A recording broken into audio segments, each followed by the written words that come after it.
this round, we are going to have Stephen Bates on the left playing Dark Box, facing off against Jeremy Riviere playing Ice Rider Calyrex. Now, this should be an interesting one. There's a lot of interesting interactions with both the Calyrexes. While they both are pretty insane, it's pretty just agreed upon that the power level of these cards is insanely high. Okay. Both of them have produced a very interesting metagame of being able to just like actually evolve and kind of play like more of an older game in a way. Now, the attack that you're really going to be looking at here is the Max Lance when it comes to the Ice Rider Calyrex VMAX. Now, that attack is you can discard up to 2 energy from the Pokemon, and if you do, it does 120 more damage for each energy. So you can do 250 damage with just 2 energy and discarding both of them with Max Lance. Now, Road to the High King is something that you definitely can do if you're setting up like a 2-shot. Sure. Because your opponent usually will fill out their bench in this format. Most benches do get pretty full, and it does look like we are going to get this game started here. We are seeing that Ice Rider Calyrex on Jeremy's side, and Steven starting with the Mewtwo and Mew tag team.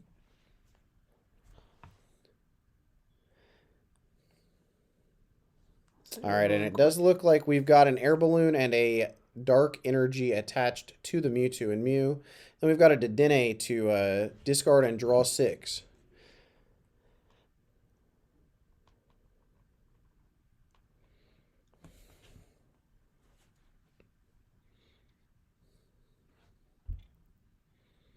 What is Sneasel? Yeah, right? we do see the Sneasel coming down, so that is going to evolve into Weavile GX. What Weavile does is Weavile lets you move the dark energy around your board however you want. So you're able to build an entire board and just move the energy around all of these various dark attackers that the deck plays, but it also utilizes the Mewtwo and Mew GX because it can use a lot of those GX attacks. Like we saw in last round, Yeah. where it's the same situation. Mm-hmm. And that gives you energy advantage, or like the type advantage, right? Correct. In Yeah, matchups. because like for example, like most dark Pokemon are going to be weak to fighting Pokemon, which are usually weak to Mewtwo. So we do see that Galarian Moltres going to go ahead and accelerate a dark energy. And then a pass of the turn. So not a bad turn at all. Got that Sneasel down, which is the important part, so that you can get that evolved into immediately. And then we do see an attach for turn, as well as an acceleration for Moltres applying that pressure. So we are going to see a level ball on Jeremy's side. Going to go ahead and search his deck for any Pokemon with 90 or less HP.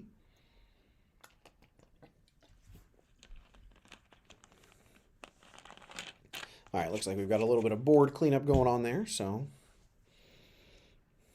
Now, what other attackers does Ice Rider play? Is it just directly the VMAX and the V, or does it have a utility of a Pokemon as well? It really, like, for the most part, there's some things that people play in there, but for the most part, you really are just facing down the Calyrex itself. You're able to accelerate damage with, or energy with Melanie. Okay.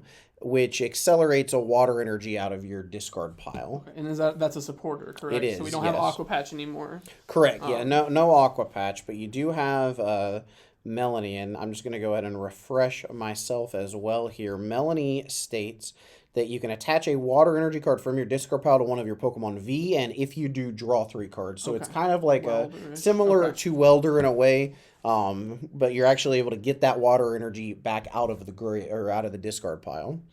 Now, what you do run in the deck as far as while you're not attacking with them, it's the Sobble line from Chilling Reign. Okay. So you've got the Rapid Strike Sobble, which evolves into the Drizzile from the Sword and Shield set. Because you're actually playing like full stage 2 lines in a lot of decks right now. But the Drizzile states that when you evolve into him, you're able to search your deck for any trainer card and put it into your hand. Okay. So it's a huge consistency boost because you can grab a supporter or anything that you need. But then the Rapid Strike Inteleon you evolve from the Drizzile, it has Decidueye GX's ability, where you're able to just once per turn put 2 damage counters on one of your opponent's Pokemon. So you're able to set up a lot of interesting KOs with the Calyrex and really pick your spots on when you are going to go ahead and discard those extra energy. Especially with having to discard them. So this is a path to the peak we see here from. Yeah, from we do see Calyrex. that path, which does shut off Mewtwo and Mew's ability to use other attacks than the ones that are printed on it. Another Calyrex coming out here. This looks like a big turn for them as well. Yeah, it does look like we've got like a. a pretty good turn 1 on both sides here. So we've got that second our Ice Rider Calyrex V coming down. We've got the 2 Sobbles into play. We're going to see a good shuffle here.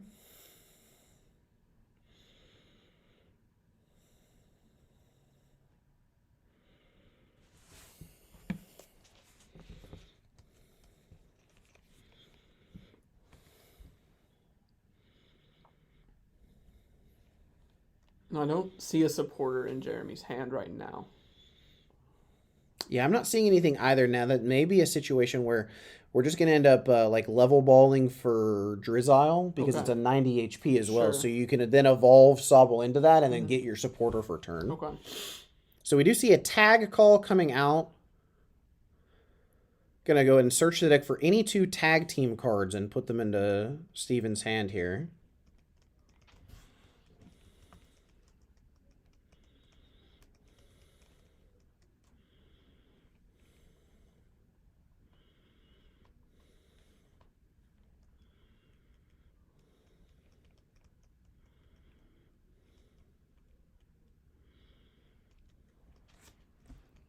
Let's see what Darkrai Umbreon. Yeah, we do have Darkrai Umbreon.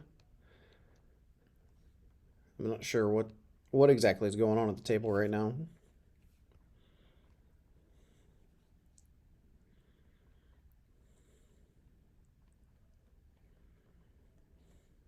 And a red and blue.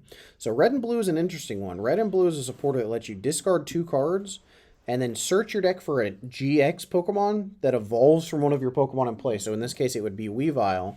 And you search your deck for it, evolve your guy, and then you attach 2 basic energies out of your deck to that guy. So with Weavile, it works really well, right? Because now what Steven's going to be able to do is discard that Darkrai and the Pokemon Communication, search a Weavile GX out, and then attach 2 Dark Energy to it. Straight out of the deck. And then he can move those energy around with Weavile's ability. Now we're going to look to attack with Moltres here, right? Because Mewtwo's ability is shut down. Is that correct? So at the current moment, yes, it does look like Mewtwo just does not have access to different attacks. Does Weavile have its ability because of Path to the Peak? Weavile does not. So we really are going to have to find some way to get rid of that Path to the Peak, or we're not going to be doing too much of anything. So we are going to see a quick ball here, discarding a Scoop Up Net to grab a Gormandized Snorlax, actually. So this is an interesting way to try and get out of Path to the Peak. So what that does is it has an ability that's very similar to the old card Tropical Beach, where you draw until you have 7 cards in your hand, but it ends your turn. And Snorlax has to be active in order to do that. So it looks like that's the best way to try and get out of this here. While Steven's not going to be able to really attack this turn, he's going to be able to bench that Snorlax, retreat using the Air Balloon on Mewtwo, and then draw until he has 7 cards in hand, so he can hopefully start his next turn with a handful of cards, one of them being some type of answer to Path to the Peak, because it looks like he's handless. So he's just going to straight up draw 7 and pass the turn here. A very solid turn without being able to attack. Yeah, obviously not an optimal turn, because in an optimal turn you would just like have a handful of cards and still have been able to like bump the Path to the Peak. But we're definitely not out of the game. Yeah.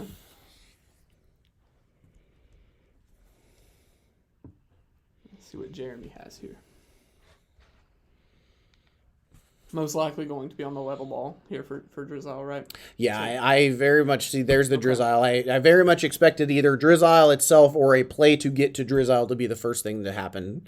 Now, there's so many different options. It depends entirely on what's in his hand here, or in this case on the floor. But It's very contextual on what the correct card to get here is. We are going to see an evolution incense that lets you search your deck for any evolution card, but looks like we just added the incense and we're playing a level ball to get another Drizzile. That's going to go ahead and go off, add any trainer card. I'm a very, very big fan of the Drizzile line being in decks right now just because there's so many choices as the game goes on to like really get your hand and like leave a Sobble in play so that you can like get this at a later time. Like there's just so much going on with Looks like he grabbed a Boss's Orders, which is a pretty aggressive. That is a really aggressive card to be getting for turn 2 where he actually has not played a draw supporter yet this game. So it is interesting that that would be a choice to get here. Now, of course, he has not played that yet, but It looks to be gunning something down. It looks like we're trying to just get that KO on the Mewtwo and Mew GX. Either that or on the Weavile itself. Killing Weavile here would probably be a very big deal. Extremely big deal because there's no Sneasel in play, so there's no Weavile that he would have access to next turn at the bare minimum. That looks to be what's going on here. It looks like we are going to go ahead and be gusting up Weavile here. Yep, and there it is. That Boss's Orders on Weavile, and we're going to knock that out. So while Steven has a fistful of cards, and he may even have an answer to the Path to the Peak, he's lost access to being able to move his energy around and really use the attackers that he wants to use as the game progresses. Now, the other side of this, though, is that Jeremy did use all of his energy on the board, and we don't know if he has a draw supporter here, right? So we don't know. I think he was banking on getting something out of these prizes. Yeah. But we could see a situation where the momentum comes he then back falls behind. because he's not able to capitalize on that early knockout here. We have a Mega Sableye Tyranitar. Yeah. Yeah, another tag call. Going to go ahead and just grab some more tag teams. We do see another Umbreon Darkrai as well.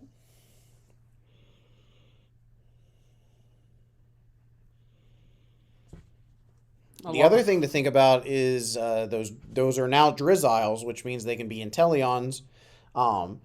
There's also a possibility, I don't have access to Jeremy's deck list, but there is an Inteleon from Sword and Shield as well.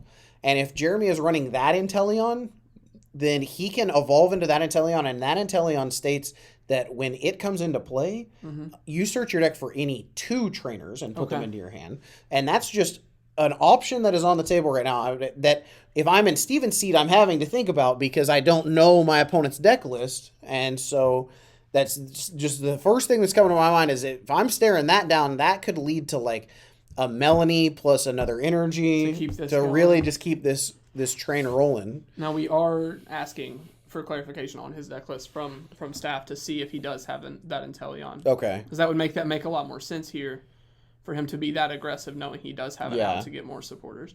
Because I believe he has that Evolution Incense in his hand that he got. So contextually, in my mind right now, that makes sense to me. After getting that Evolution Incense and holding it, it would make sense that he does play that Inteleon. So at this point, I would be kind of surprised if that was not the play that he was setting up for.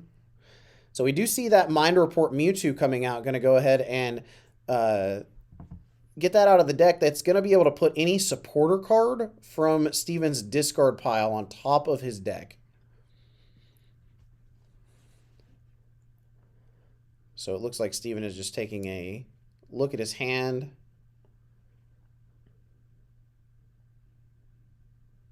Yep. All right. All right. So we're just playing it without using the effect. It looks like we are. All right. So we've got a Fist Energy being attached to Moltres there. And then Galarian Zapdos coming down. We now have a full bench, too. We do, but we've got a full bench without Sneasel. All right. So we're just opting to not. He did draw a Sneasel, it looks like, but with a full bench, I don't see a way. Yeah, I'm just not really sure where this board state is going.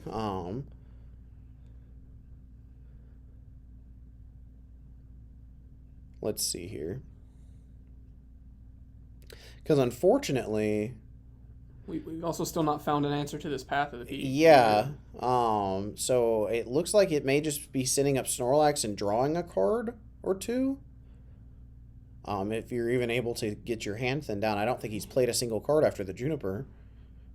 I think he's running into a problem that I consistently have had every time that I've tried to play the Dark deck is it is just extremely cool and uses all of these different Pokemon in interesting ways. And I'm a big fan of the Dark type in general, but there's just a lot of moving parts, and sometimes this is the situation that you end up in. If you get locked out. Yeah, he was just able to just very aggressively make a play on that Weavile, and it just seems to have really snowballed the game. Now, this is terrifying because honestly, what could happen here, that Mewtwo has 40 damage on it, which means it only has 230. So if we're able to attach a Water Energy, use a Melanie to attach a Water Energy, and then go in big, we can just get the knockout here. So it looks like he didn't have this other Inteleon here. Oh, it looks like we are just...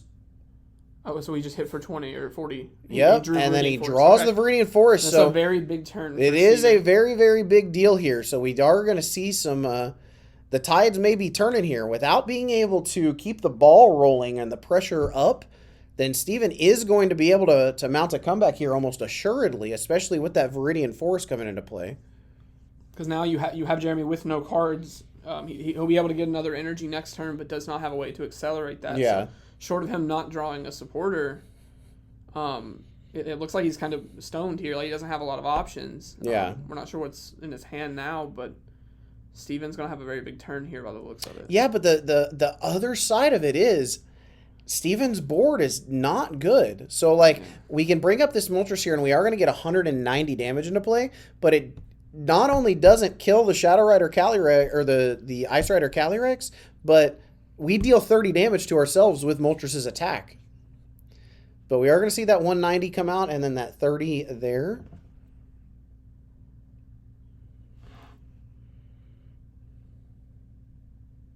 No, it does look like. It does look like he does play the Sword and Shield Inteleon. He just was not able to get a hold of it. We just received the deck list, and he plays 2 of those currently. But we are seeing what looks to have been a Marnie on Jeremy's side. So we did draw that this turn. It does look like it.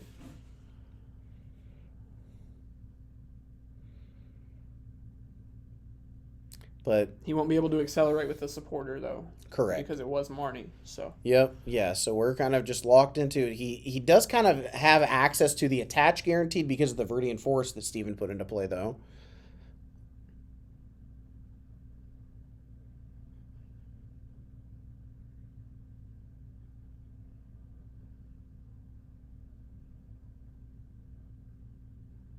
So we're debating on a Sobble coming down here. Yeah, I think we might be debating on a Viridian Forest discard. Yep. So we are going to discard a reset stamp to be able to add a Water Energy from our deck to our hand. Now, does this deck run an abundance of Water Energy, or is this something where they easily could run out with the discards? It looks like I see like 5 or 6 left in his deck. You definitely play enough to where you can get multiple KOs in. Honestly, just the way the format tends to go, you don't need to get that many actual KOs. So, yeah, I was going to say about 8 sounds about right because you are only really looking to, like, do that 3 times a game at most. Okay, so 8 gives you enough. Yeah, especially with Melanie being able to attach them from the discard. Yeah, that gives you more. We do see a replacement path. So it looks like we are just going to be doing another 40 damage with Calyrex. Going to bring Moltres up to 70 here, and then Steven's going to take his turn.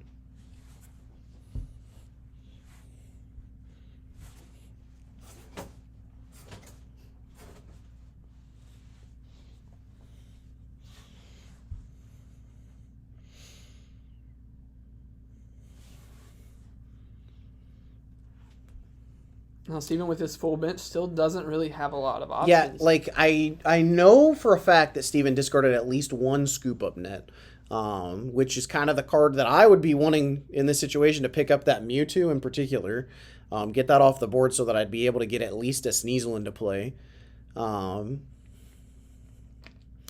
just a very interesting game that ended up developing because if Jeremy had been able to just keep up that pressure all at once, then this game could look completely different. But Steven still, there's that net There's a picking up that second Mewtwo right Superman. there. So that is a gigantic deal, of course, here, because that does free up that bench slot. However, that Marnie would have put that Sneasel that Steven had to the bottom of his deck. So we do see an attachment coming down to Mewtwo GX. No, Crobat does shuffle, draw 6, right? Crobat? Crobat, no. Crobat is just you draw until you have 6. Okay. So there's not really a very clean, other than, Marnie to dig. So we have Viridian Forest now to shuffle. Yeah. So we're going to be able to try to find Sneasel then without it being stuck at the bottom now, at least. Looks like we are attaching it to the Moltres with the... confused here. If we got that with the Viridian Forest, then that would have gone to his hand, and I believe he had already attached to the Mewtwo on the bench.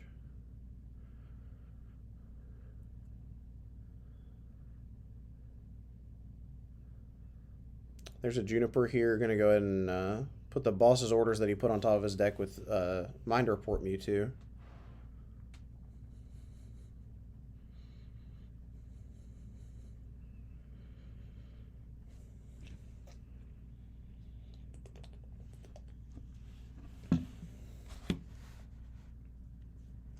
Now, does Galarian Moltres requires 3 energy to attack here, right? So having extra Dark on energy, what significance does that have? It doesn't have anything for that.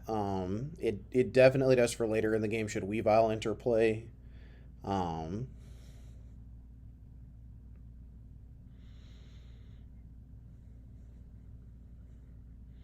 So there's the Galarian Zapdos. So because there are 3 V Pokemon in play on Jeremy's side, Zapdos only needs this 1 Aurora energy that's attached to it in order to be able to do 170 damage. Okay. So that is going to be able to pick up the KO here and take 2 prizes for Steven. But now this Calyrex looks like it was left for dead anyway, right? So this it definitely was. It had 190 damage on it, so it was just barely hanging by a thread there. So Steven was looking to just kill it with something clean, sure. Which is why he looked to do that. To not lose a lot of dark energy in the process as well. Because the Zapdos is definitely the thing that he needs the least. Okay.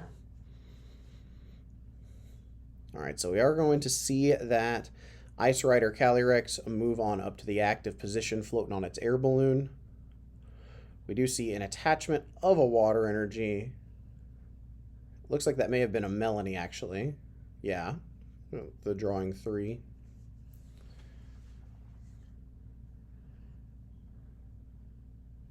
And we do have access to this Inteleon, to either of those now. We do. 4 do. damage with the Shadow Rider ready, so...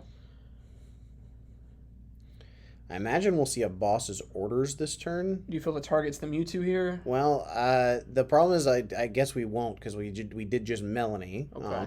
I'm not sure. I don't think there's anything like a Great Catcher, which would be obviously just absolutely absurd here. But Inteleon is at least going to be able to reset Path to the Peak back up, which would force Steven to find another Stadium answer. Path to the Peak really, really bringing stadiums back to the forefront of the conversation in players' minds for the weekend. A lot of more chaotic swells than there were for a while. Marshadow jumped up in price prior to the event. Really, Path to the Peak just continuing to be the story of the event, because if that card is in play and you're not in a favorable position already, then you're not getting to one anytime soon. And Jeremy from the beginning dropped it turn 1. Forcing Steven to answer it immediately as well. And there's that boss's orders and Path to the Peak. Gonna go ahead and Pokemon Communication to shuffle Sobble back in. Sobble is gonna go ahead and find the other Inteleon. So this is the Inteleon that once per turn he can place 2 damage counters onto his opponent's board. 2 damage counters onto one of his opponent's Pokemon, I should say. So snipes for 20 in theory. Correct. In this situation, are we looking to add more damage to the Mewtwo and the Galarian Moltres, or do you see him trying to start adding damage to a Dedenne for a later turn? Honestly, where we only have the 4 prizes left, I think we see where our 4 prizes are all going to be. It's going to be that Mewtwo and Mew GX in addition to that Galarian Moltres, more than likely. Okay. the game could develop in a different way, but I would be shocked. I'm honestly not convinced that the damage is going to be that relevant. Okay, in this either way. situation. It may come up put on it a on future the- turn. Yeah, it on looks the like he is multi- putting it up front here. And then we are going to see Now, is he able to use the first attack here to kill it? He was able to Oh, use the first okay. attack to not kill it. So what that was able to do is it's doing 30 damage for each bench Pokemon. So 3, 6, 9, 12, 15, 16, 17, 18. So it should have 18 on it, which...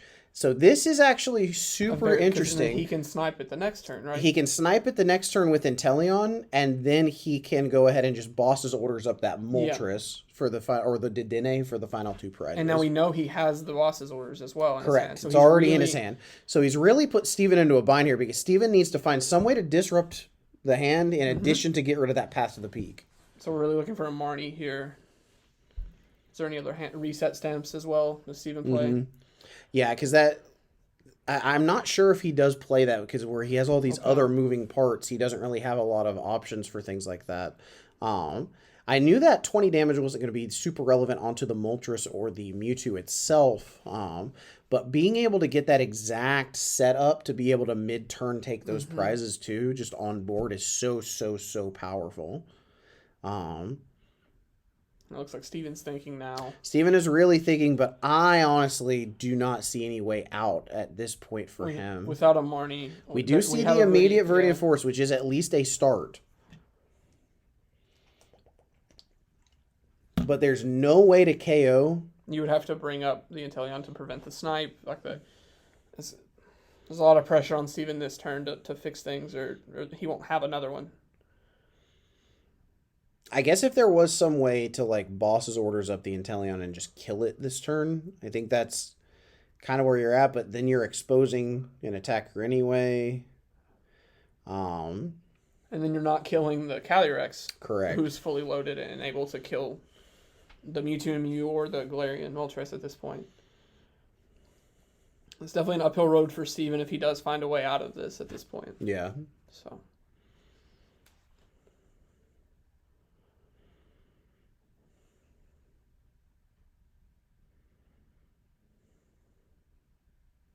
discard 2 Yeah, Viridian we are Forest. discarding for Viridian. Gonna add a Dark Energy to the hand. It's a classic game. Steven's never really been able to set up this game. You know, you have a lot of Mewtwo's and Snorlax on the bench to try to recover, but not a lot of moving parts. He's not really got to do what he likes to. There's the boss's orders to get there's the Inteleon. those orders to get rid of the snipe at least. It's going to keep him alive, presumably, for another turn without being able to do 4.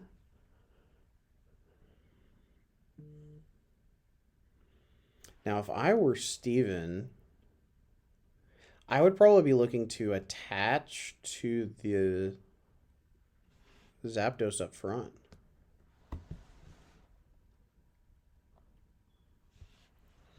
What is the advantage here to attaching to So the I think Zapdos? if what you're able to do is to be able to attach to the front, then you're still presenting that 2 damage counter away from death, Galarian Zapdos. So yeah, so there's 2 V Pokemon in play, so it would need the second energy to be able to do that. But I would be attaching that energy that I got with Viridian Force to the active, because what you're doing is you're presenting that as the threat that he has to kill, because with that Sobble that's down there, that goes into a Drizzile next turn, and then that goes into an Inteleon that snipes the 2 later. So if this would force the boss now, and then again the Drizzile into the Inteleon down the line. It's the same situation where Jeremy earlier this game presented the Calyrex Yeah. to let it die to protect his other Correct. friends. So Steven's doing the same thing here, trying to hope he doesn't also have like, Yeah, but it looks like he's actually going some different route and not attacking with Okay.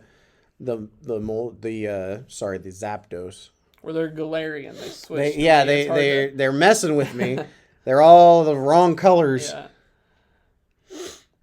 So we have him The going back Galarian to the Moltres bench. is just one of the coolest design cards It they've is made in a very while. So we going to the bench. Yeah, bringing we are Mewtwo, retreating that That thing bringing up Mewtwo Mew. I'm not exactly sure which attack we're using. I think this just ends up being Umbreon Darkrai's 150 damage attack. It doesn't take much, right, to kill that Inteleon. Yeah. That should be enough. I think it is exactly 150 on that Inteleon.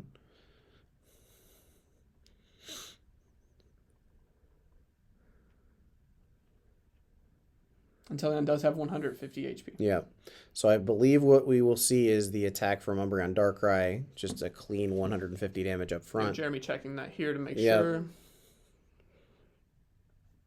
right, so we have dealt with that Inteleon for now. So We have the same while risk, though. the house is on fire, but the toaster's safe. The toasters.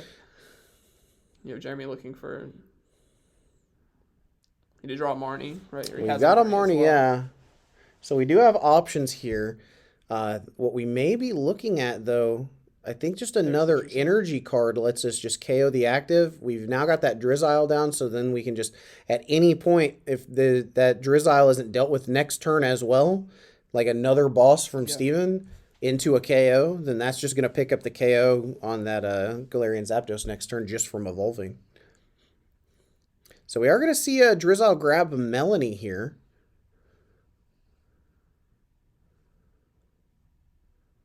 Now, if Jeremy does kill this Mewtwo, does Steven have an ability to kill this Calyrex in one turn? I do not think so. Because you may see the Melanie to just load up this Calyrex. And I think the Melanie, I think we're just going to end up seeing right now. It's going to attach a water energy from the discard to the front. Then they're going to blow up that Mewtwo, and take their 3 prizes, and then just have that Drizzile on the bench waiting, like come and get it. In the hand too. Just the threat that the Inteleon line poses on a board is just absolutely insane right now. That and the versatility of having both of them to be able to search the trainer you need, or to be able to hit for 20 damage. And you've seen both play a very key role in this game so far. We have a Marshadow coming out here.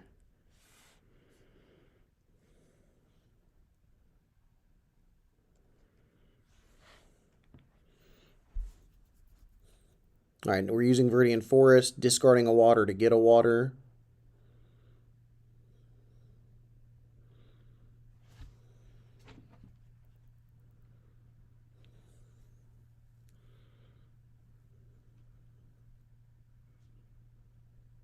Yeah, there's the attach up front. So we're using the Marshadow to go ahead and pop the Viridian Forest.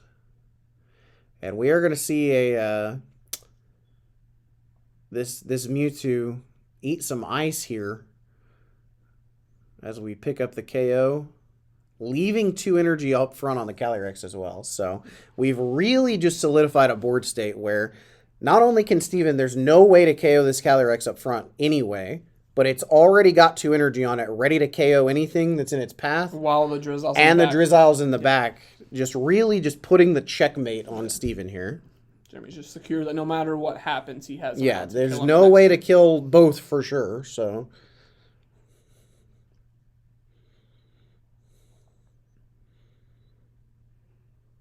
and this is just another one of those reasons why the Calyrex decks are strong. There's so much going on. Like, not only are you evolving, but you're making a lot of decisions. And see the boss's orders here. Yeah, so Steven trying the age-old route of let's just hope that he's not able to move that guy out of the front and that he doesn't have access to the other Inteleon. And you see, like these Calyrex decks, a very direct line. It's the very Inteleons and just the Calyrexes. So you don't have a lot of moving parts. You have, there's a lot it's of very versatility. consistent. Like you're making choices, you're making decisions, but there's not a whole lot to go wrong. Because it is a very direct, powerful game plan. Whereas Steven has a lot of moving parts, but we saw how quick Path of the Peak shut that down. Yep. And the early bosses orders from Jeremy to really set it up. Steven was never able to put a Sneasel back on the bench, and not able to do what he really wants to do here. And there's the game. Have the boss's orders. You had the air balloon and the boss for game, so that's going to be the end of it there. Jeremy picking up the win with Ice Rider Calyrex. Now we are going to have a lunch break after this round, so we will have 2:45 is when round 4 is starting. Okay. So we have a good break after that. Jeremy feeling good, going Yeah. into this 3-0, picking up a good win against Darkbox. Yeah. Very solid. Very solid win, just a solid Calyrex win. Ice Rider and Shadow Rider both just kind of like slice through the competition. That's just kind of what they do. I very much feel like those are both going to be strong decks moving forward, going into the Sword and Shield format after rotation, but especially for the rest of this summer as well. Gonna be at the top of the heap. It's a very popular deck for today too. So we have some sort of a meta breakdown here. Sure. ADP being the most popular deck as we expected, and we saw that. Was it round 1 or 2? Yeah, round 2 we saw the Brian ADP. playing ADP with Moltres. Very popular, and then Shadow Rider coming in second, and then Ice Rider being third. So Yep. we're looking at a lot of those decks today.